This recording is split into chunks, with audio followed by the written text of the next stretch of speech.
Close your eyes and imagine the absolute peak of ancient military power. You are a Roman legionary, a gear in the most unstoppable war machine the world has ever seen. You march on paved roads, you sleep in fortified camps, and when you fight, you stand shoulder to shoulder behind an impenetrable wall of interlocking shields. Your entire reality is built on order, discipline, and the unbreakable belief that as long as the formation holds, Rome cannot be defeated. But what happens when the formation breaks? What happens when the impossible occurs?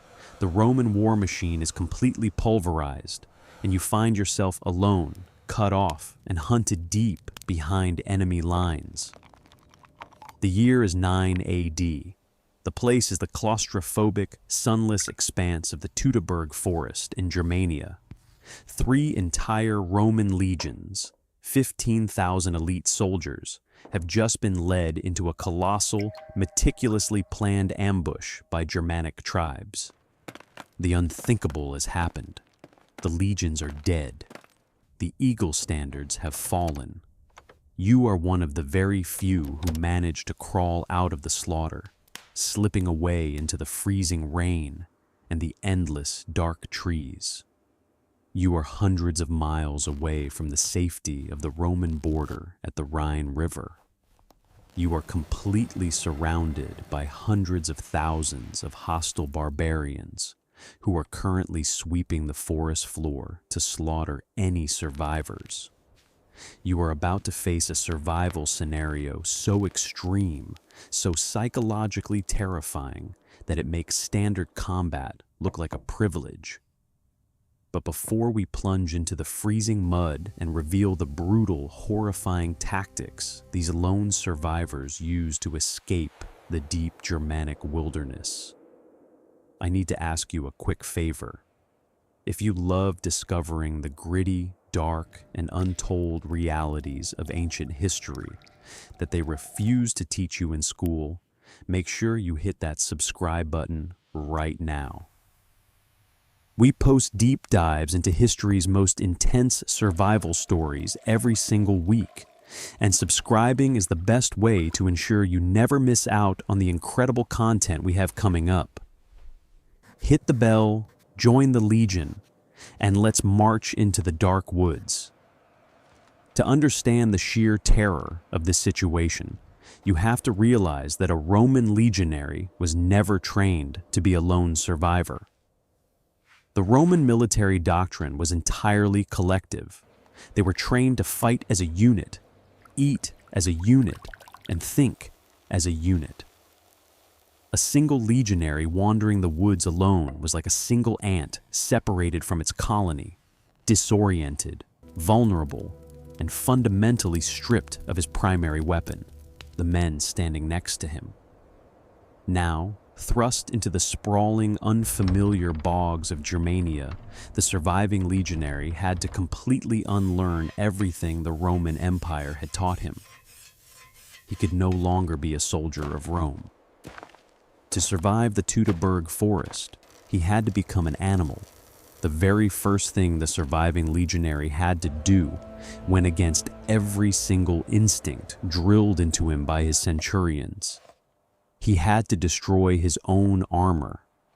The famous Roman lorica segmentata, the overlapping iron plates that made them invincible on the battlefield, was now a death trap. In the dense, tangled underbrush of the German bogs, heavy iron armor snagged on branches and weighed a man down in the treacherous, sucking mud. But more importantly, it was loud. The clinking of metal plates and the heavy thud of hobnailed caligae, military boots echoing through the quiet forest, were a dinner bell for the packs of Germanic hunting dogs and tracker parties scouring the woods. To survive behind these enemy lines, the legionary had to shed his Roman identity. He abandoned his heavy rectangular shield, the scutum, which was impossible to carry through thick brush. He unbuckled his iron armor, and buried it in the mud. He wrapped his feet in animal skins or rags to muffle his footsteps. He kept only his gladius, short sword, and his pugio, dagger. Stripped down to his tunic, freezing in the brutal autumn rain of northern Europe, he was now a ghost. Movement during the day was absolutely out of the question. The Germanic tribes knew the terrain intimately. It was their backyard. They controlled the paths, the rivers, and the high ground. The Roman survivor had to find the most miserable, inaccessible terrain possible. Hollowed out tree trunks, dense thorn bushes, or freezing, waist-deep swamps, and bury himself in the mud before the sun came up. He had to lie there, motionless, shivering violently from hypothermia, as barbarian war bands marched past, sometimes just a few feet away. Survival became a math equation of calories and stealth. The Roman supply lines were gone. There was no grain, no hardtack, no salted meat. The survivor had to eat whatever the unforgiving forest offered. Bitter roots, raw insects, moss, and tree bark. Hunting was impossible without a bow, and lighting a fire to cook or get warm was an instant death sentence. The smoke would be spotted miles away. They had to endure the freezing temperatures in the pitch black, drinking stagnant swamp water and praying it wouldn't give them dysentery, a disease that would quickly dehydrate them and leave them too weak to walk. It was a grueling, agonizing crawl westward toward the Rhine, navigating solely by the stars whenever the thick canopy of trees and relentless rain clouds broke long enough to show them the sky. The physical starvation and the freezing temperatures were brutal, but the true nightmare of surviving in enemy territory was the psychological warfare. The Germanic tribes were not just hunting the Romans to secure their borders. They were hunting them for religious sacrifice. The Germanic gods demanded a blood price for the invasion of their lands.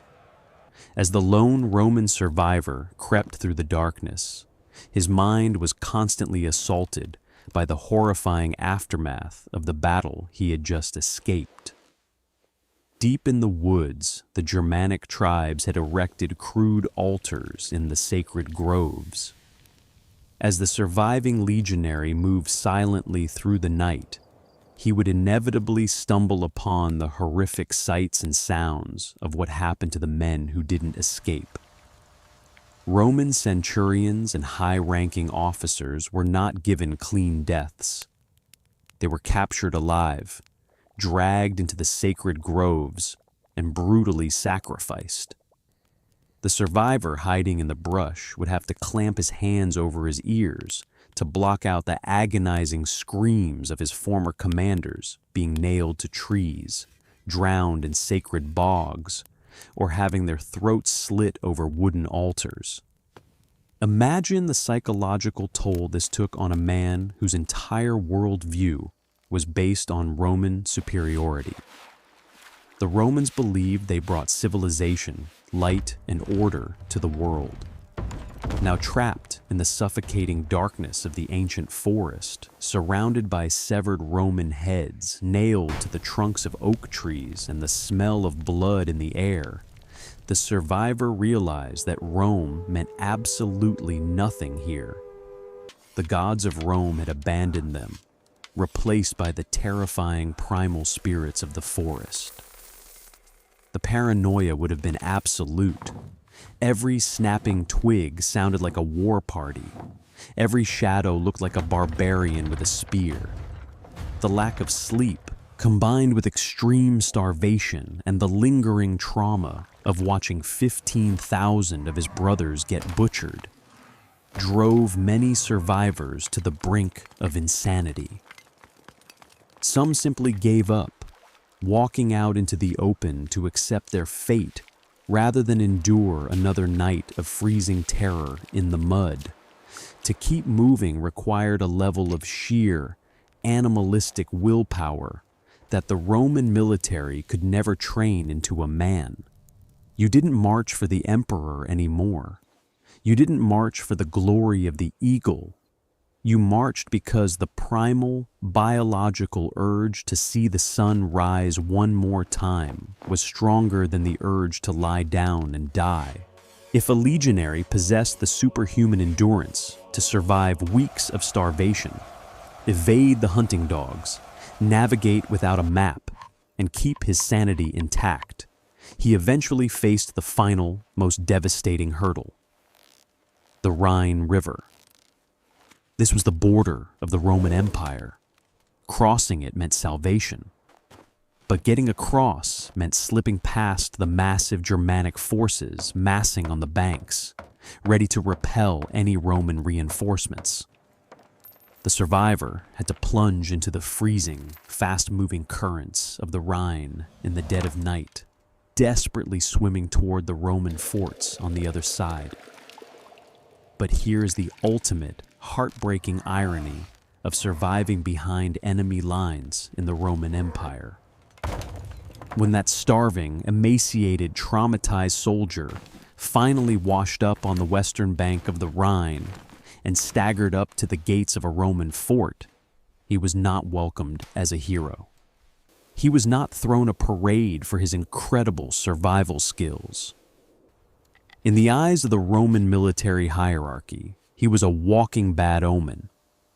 To the Roman high command, the complete annihilation of 3 legions in the Teutoburg Forest was an unparalleled humiliation. The Emperor Augustus was said to have wandered his palace at night, smashing his head against the walls, screaming, "Quintilius Varus, give me back my legions." The empire needed someone to blame, and the survivors who crawled out of the woods were the perfect scapegoats. According to strict Roman military honor, if your legion was destroyed and your eagle standard was taken, you were supposed to die fighting. Surviving a massacre of that scale was viewed with deep suspicion. Were you a coward? Did you run while your brothers fought? Did you hide in the mud while your centurion bled out? The men who survived the horrors of the Germanic forests found themselves permanent outcasts. They were often stripped of their rank, denied their military pensions, and reassigned to the most miserable, punishing garrison duties on the absolute fringes of the empire, far away from Rome. The empire wanted to pretend the disaster never happened, and these survivors were a breathing, traumatized reminder of Rome's greatest failure. They had endured the absolute worst nightmare imaginable. They had beaten the wilderness, evaded the barbarian hunters, and accomplished the impossible by making it back home. But the Roman Empire they returned to was no longer theirs. They had survived the enemy's territory, only to become ghosts in their own.